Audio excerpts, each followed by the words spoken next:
नमस्कार जय जगन्नाथ जय गुरु मु देवराज वेलकम कर my YouTube channel Devraj life vision देविनी माने देविनी जम्मा देविनी आपण केमती अच्छा मु तो भल अच्छे आशा कर ठाकुर द्वारा आप भल थे भगवान समस्त मंगल करता जा गोटे नुआ ब्लग को आज नुआ ब्लग में जा गोटे विशेष सत्संग जा जो देखा आम श्रद्धेय मानस भाई कंठर बहुत सुंदर जाजन बहुत दिन पर कंठर मैंने शुणा मैंने मानस भाई जाजन तो गोटे अलग प्रकार निहार जाजन आने बहुत सुंदर जाजन आपमती कौन लगुच निश्चय कमेंट कर जनइबे आ डेरी करें आसन जा देखा सर मानस भाई के सुंदर जाजन आसन नुहे आज ठाकुर आमको यही जिनसा देले ये गुरु भाई ये गुरु माँ माने ठाकुर पवित्र बीजमंत्र पाई तांकर जीवन किंतु एमती असमय माने कुआडे विक्षिप्त हेबो नहीं कारण तांकर नामटा ही आमर गला परे आम साथी ही जीव जो भाई जी बाणी पड़ते चलार साथी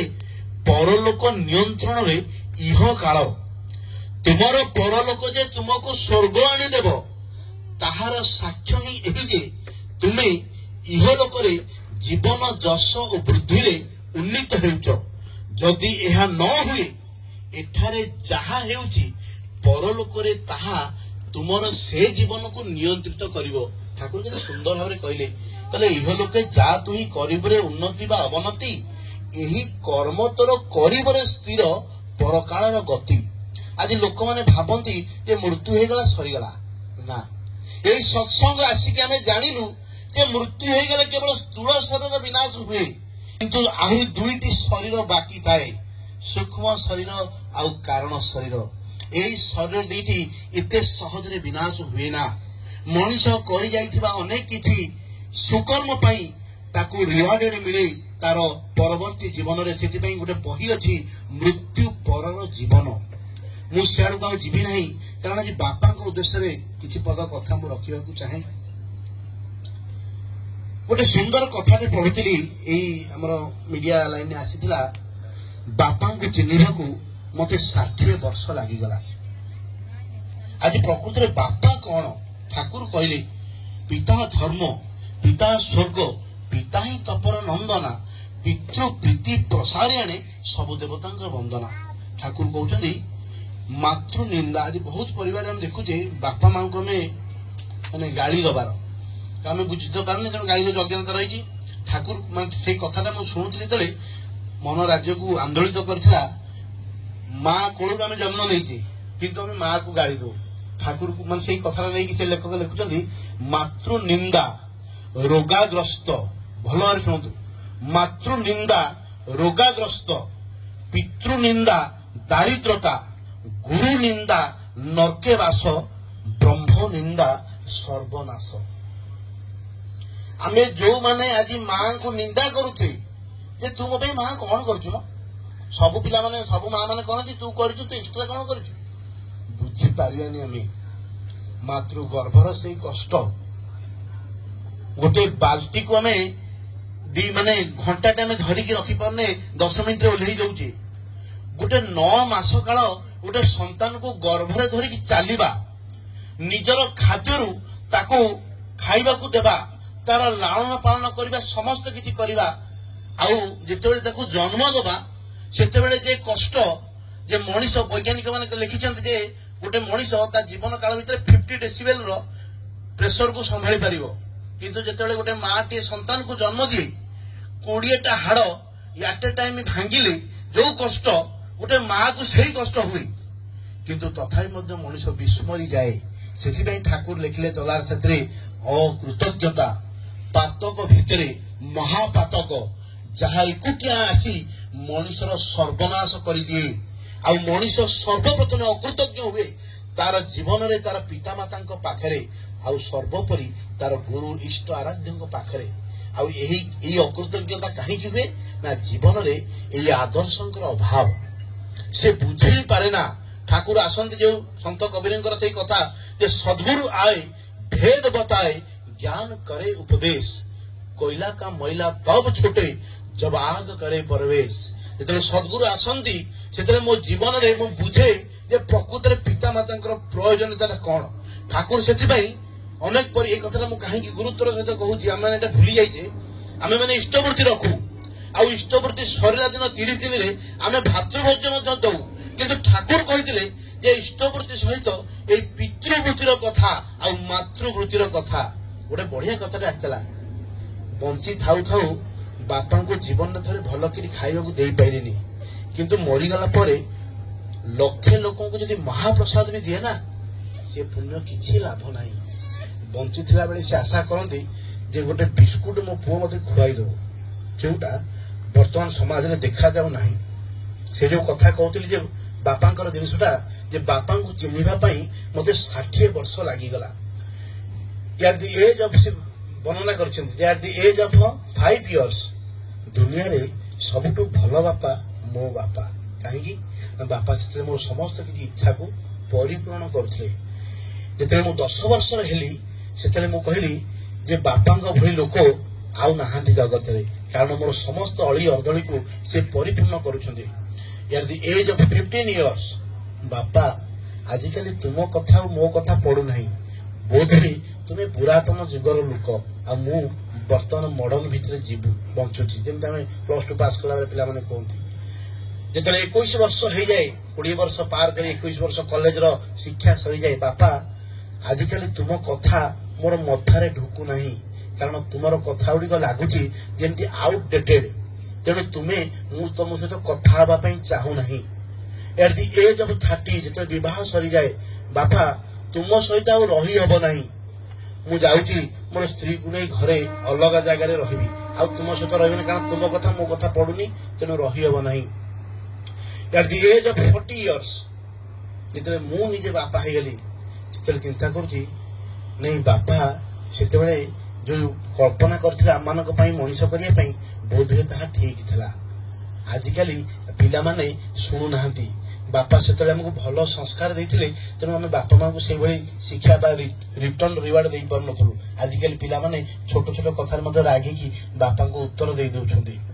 ଜୀବନର ଯେତେବେଳେ 60 ବର୍ଷ ହେଲା, ସେତେବେଳେ ବୁଝିଲି ବାପା ତୁମେ ଯାହା କରିଥିଲ ପ୍ରକୃତରେ ମୁଁ ଅଯୋଗ୍ୟ, ତୁମର ସେଇ ଦୟା ଟିକକୁ ବୁଝିପାରିନଥିଲି। ଆଜି ପ୍ରକୃତରେ ଆମେ ଏଇ 3 ଦିନ ତଳେ ସତ୍ସଙ୍ଗରେ ଆଲୋଚନା କରୁଥିଲୁ এই কথাটা, যে মা তার গর্ভরে সন্তানକୁ রখে, কিন্তু পিতা তার মস্তিষ্করে সন্তানକୁ রখে। কেমিতি ମୋ ପୁଅ ଭଲ ମଣିଷ ହେବ। ବଢିଆ କଥାଟା ଶୁଣୁଥିଲି ଯେ ବଡ ଲୋକ କରିବାର କଳ୍ପନାରେ ଆଜି ଭଲ ମଣିଷ ଜନ୍ମ ହେବା ବନ୍ଦ ହେଇଗଲାଣି। ଯୋଉ ପିଲାମାନେ ବୁଝିବେ, ଯେଉଁ ଠାକୁର କହୁଥିଲେ ଏଇ ଯେ ପିଲାମାନଙ୍କୁ ନେଇ ପ୍ଲେ ସ୍କୁଲରେ ଆଡମିଟ କରିଦେଉ, ଏଇ ଯେ ପିଲାମାନଙ୍କୁ ବାପା ମାଙ୍କଠୁ ଛୋଟ ବୟସରେ ଦୂରେଇ ଦେଉ, ଏଇଟା ହିଁ ତାଙ୍କୁ ଏଇ ଧାରା ଭିତରକୁ ଆଣିବା ପାଇଁ ଦିଏ ନା ଯେ ମୋ ବାପା ମୋ ମା ମୋ ପାଇଁ କେତେ ଗୁରୁତ୍ୱପୂର୍ଣ୍ଣ ବିଷୟ।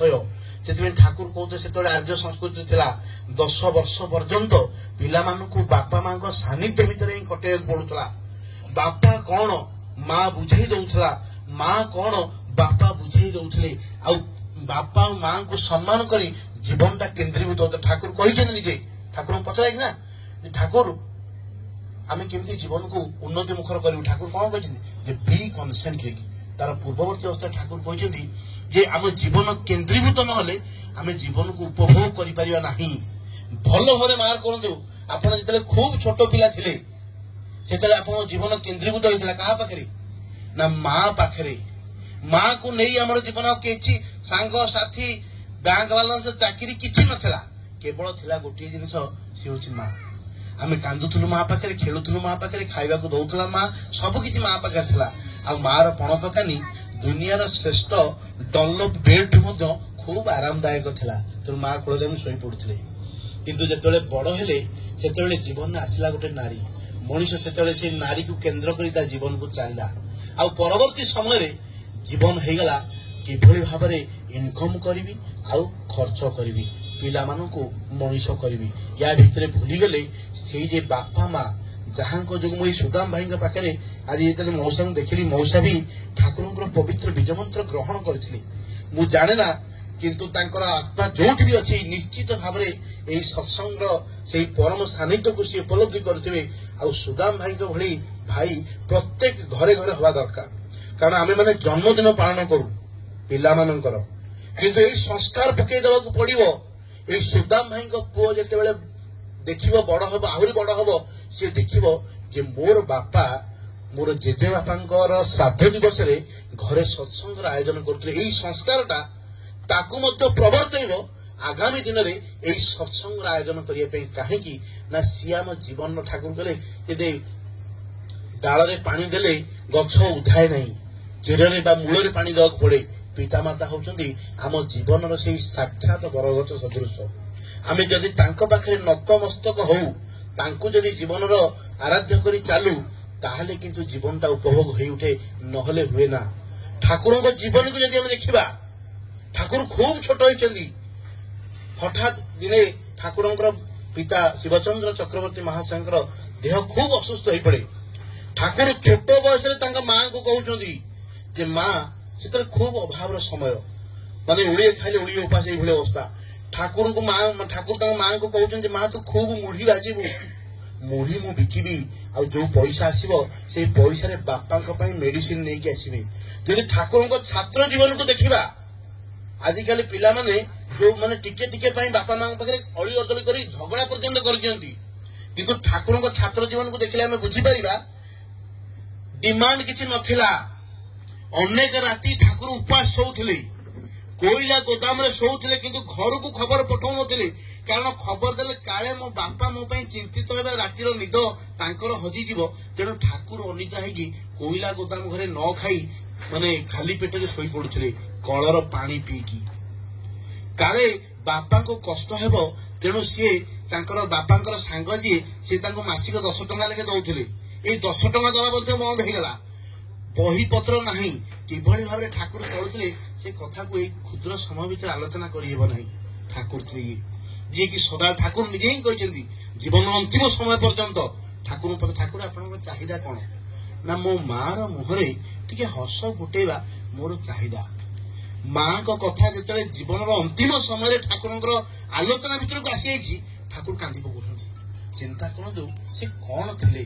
ଆଉ ସେ ତାଙ୍କ ଜୀବନ ଦର୍ଶ ଭିତରେ ଏଇ ଆଦର୍ଶ ଆମକୁ ଶିଖେଇଛନ୍ତି ଯେ ବାପା ମାଙ୍କୁ ସର୍ବୋପରି ଭଲ ପାଇବା ପାଇଁ।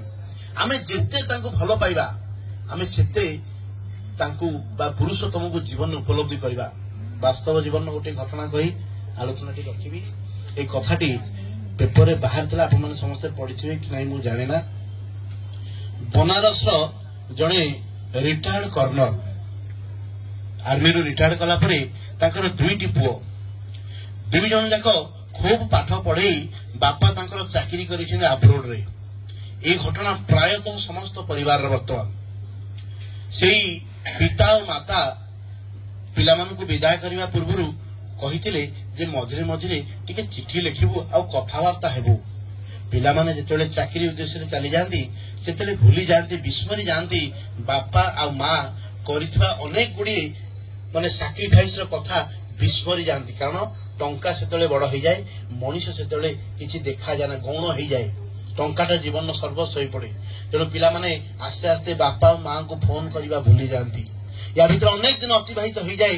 ହଠାତ୍ ଗୋଟେ ଦିନ ଆସେ ଯୋଉଦିନ ମା ଚାଲି ଯାଆନ୍ତି। ସେଦିନ ବାପା ଟେଲିଗ୍ରାମ ଫୋନ କରନ୍ତି, ମେସେଜ କରନ୍ତି, ଆରେ ମା ଚାଲିଗଲା ରେ, ତୁମେ ମାନେ ଆସ। 2 ଭାଇ ଭିତରେ କନଭରସେସନ ହୁଏ।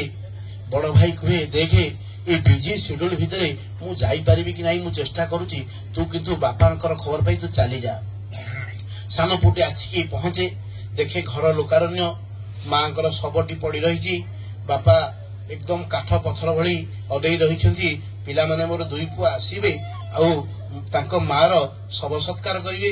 କିନ୍ତୁ ପୁଅଟି, ସାନ ପୁଅଟି ବାପାଙ୍କ ସହିତ କିଛି ଆଳାପ ଆଲୋଚନା କରି ଘର ଭିତରକୁ ଚାଲି ଯାଉଛି। ଆଉ ଘର ଭିତରକୁ ଯାଇ ଫୋନ କରୁଛି ବଡ ଭାଇ ପାଖକୁ। এটা ସତ ଘଟଣା। ଭାଇ, ମା ତ ଚାଲିଗଲା, ତୁ କେତେବେଳେ ଆସୁଛୁ? ବଡ ଭାଇ କୁହେ, ଦେଖେ ମୁଁ ତ ତତେ କହିଥିଲି ବିଜି ସିଡ୍ୟୁଲ ଭିତରେ ଯାଇପାରିବି ନାହିଁ, ତୁ ଗୋଟେ କାମ କର, ତୁ ତ ଯାଇଛୁ, ମାର କାମଟା ତୁ ଚଳେଇଦେ, ବାପାଙ୍କ କାମ ବେଳକୁ ମୁଁ ଯିବି। এই ଘଟଣା ସେ ବୃଦ୍ଧ ବ୍ୟକ୍ତି ଜଣକ ରିଟାୟାର୍ଡ କର୍ଣ୍ଣଲ ଯିଏ, ସିଏ ଶୁଣୁଥିଲେ। ଭାଇ ଅଛନ୍ତି କର୍ଣ୍ଣଲ ଲୋକ, ମାନେ ମିଲିଟାରୀ ଲୋକ, ସେ ଜାଣନ୍ତି କେତେ ଷ୍ଟ୍ରେଟ୍ ଫରୱାର୍ଡ। ବାପା ସେପଟ ଘରୁ ଚିତ୍କାର କରୁଛନ୍ତି, ଆରେ ତାକୁ କହିଦେ ଆଉ ଆସିବା ଦରକାର ନାହିଁ, ଏଇଠି ହିଁ କାମ ଶେଷ କରିଦେଉଛି, ତୁମେ ମାନେ ପୋଡିବା ଦରକାର ନାହିଁ।